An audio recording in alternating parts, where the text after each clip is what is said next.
Hi, my name is Tina Thompson. Welcome to Weebly. Here I have created a thematic unit for mathematics domain geometry. As you go through the website, there's a brief teacher introduction, standards, and as you hover over more, all the lessons appear from the drop-down menu. So let's get started. Again, a brief teacher introduction. I am an intervention specialist. I teach students with mild to moderate and moderate to intensive educational needs. Right now, I am currently servicing the needs of students on the autism spectrum, those with Down syndrome, and those with multiple disabilities in middle school grades 6 through 8. Next, let's take a look at the standards. 21st century standards, NETs for teachers and NETs for students are examined here so that we can ensure the technology that students were given the opportunity to implement, as well as what we as educators should be implementing, and those things that I use within this unit. If you scroll down, the standards for teachers, standards for students, and the 21st century are all here in a link. If you click on the PDF for teachers, you will see in here where I have made notes of the things that I addressed throughout this unit that spoke to the specific standards as listed. Also in standards, I included Ohio's academic content standards. The extended version, that is what we use for our students that have significant cognitive disabilities. They range on the complexity from most complex to least complex. And as long as our students are able to show and do any of these given standards, they are said to have mastered the concept that was presented to them. So let's look at the lessons that we took a look at through this thematic unit. Lesson 1 was Introduction of the Coordinate Plane. Here you see students actually working on the oversized graphs, placing stickers at their coordinate pair. Here it was over 5 up 4, placing stickers on the correct coordinate plane. This is easy to observe, used as an informal assessment as well. All the lessons that you will see are introduced through Smart Exchange. When you click on the link, you will actually be within my Smart Exchange account. It will allow you to preview the lessons. Unless you are sitting at your desktop that is connected to a smart board or has smart technology included on it, you will not actually be able to see or engage with the lesson. But this way you will be able to look through and see the lesson that I used. And all the lessons, of course, I adapt them for my students. Um, Again, anything in blue, if you click on it, you'll see there's real world enrichments. Finding distance on a map by comparing ordered pairs. Here you're looking at the distance between school and the mall. This is more of a guided practice approach that students who are able, who are higher on the spectrum, that they can sit at the computer and pretty much do independently. And there are worksheets that go with it as well to reinforce the concept. On the next lesson, 2, ordered pairs. Again, students using the oversized graphs and plotting those points.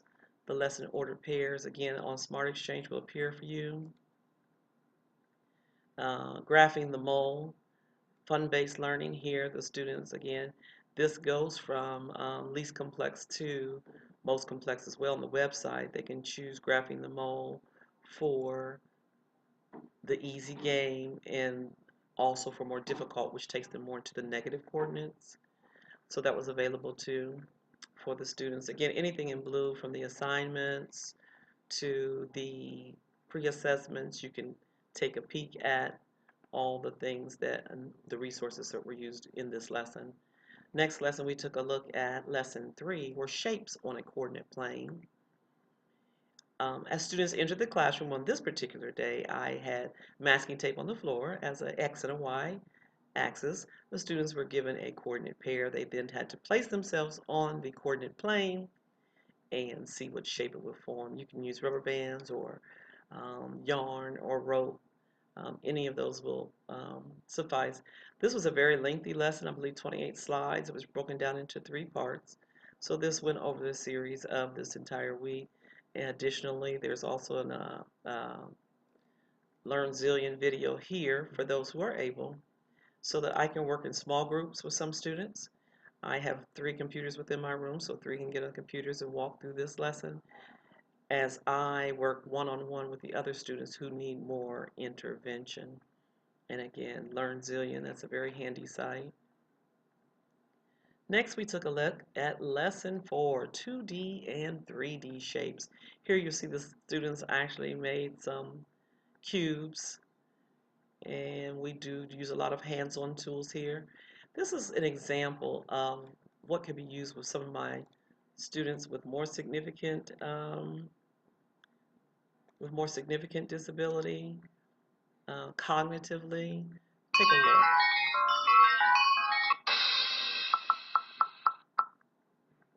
So the shapes are down below. Cone. The name of the shape is given to the student as they select. Circle. It reinforces the teaching and learning.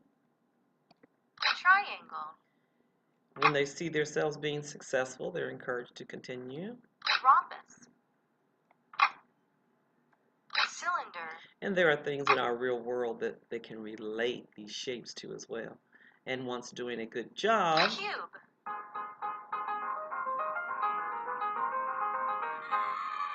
they are celebrated.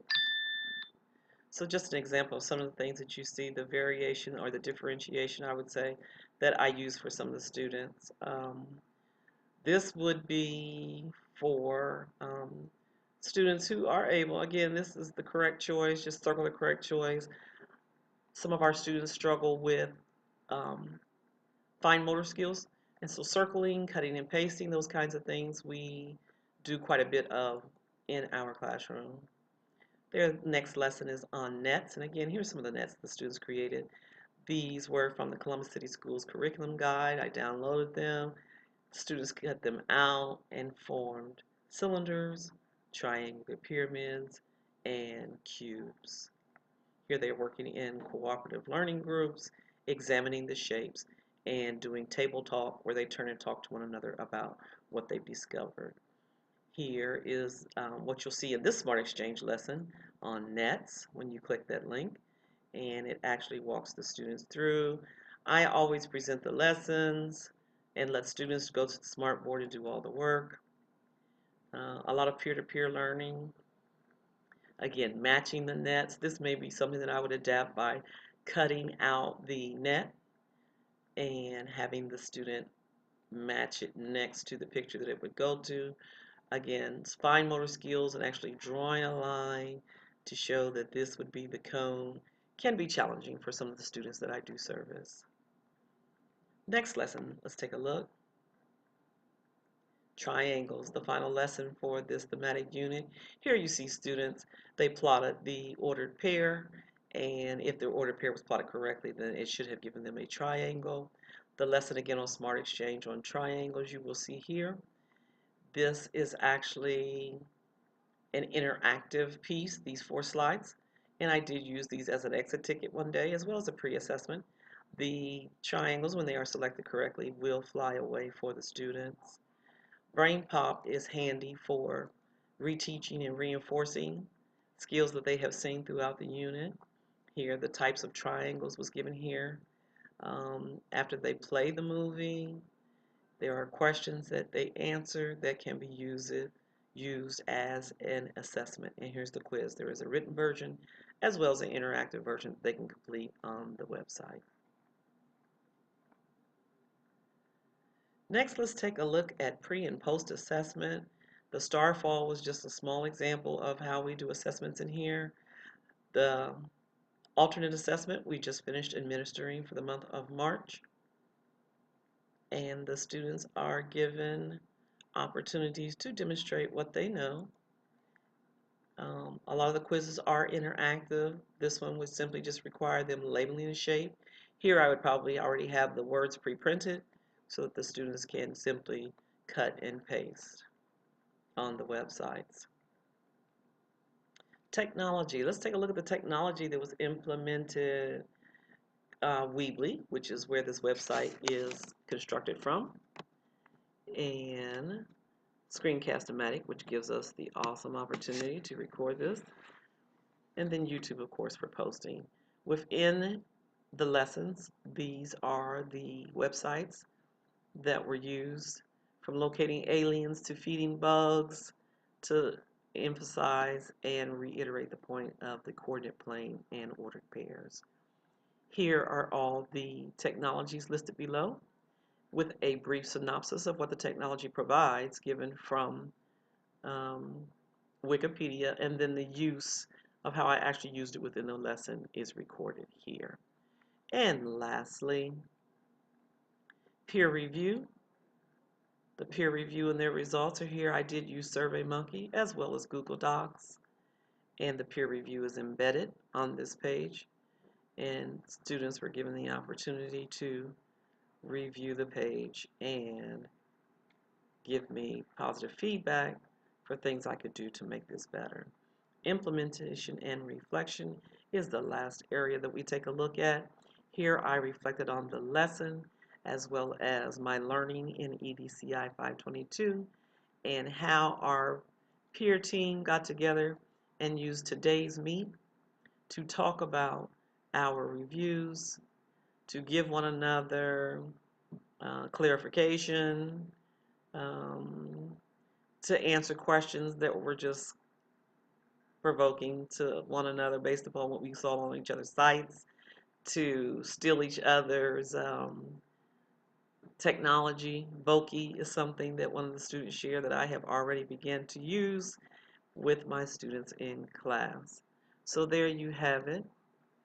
We have thoroughly examined teaching unit, mathematics domain, geometry, grade band 6 through 8 for students with cognitive disabilities.